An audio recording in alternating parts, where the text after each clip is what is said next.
Every time I think about those kids, it gets me mad. And by the way, it happens on the streets of Chicago every day.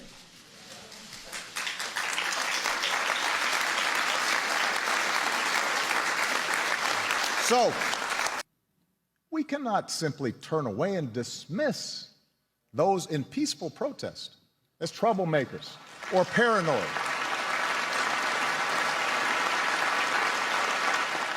Whether you are black or white or Hispanic or Asian or Native American or of Middle Eastern descent, we have all seen this bigotry in our own lives at some point. We've heard it at times in our own homes. If we're honest, perhaps we've heard prejudice in our own heads and felt it in our own hearts. We know that. And while some suffer far more under racism's burden, some feel to a far greater extent discrimination's sting. Although most of us do our best to guard against it and teach our children better, none of us is entirely innocent. No institution is entirely immune. And that includes our police departments. We know this.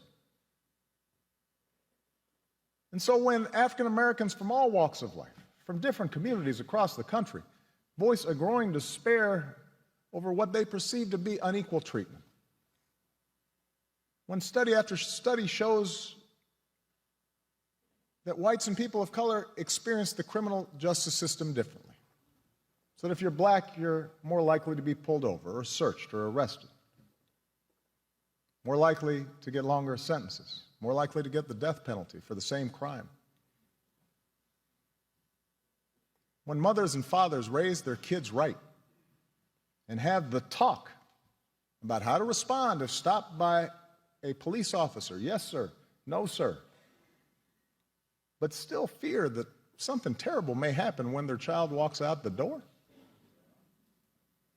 still fear that kids being stupid and not quite doing things right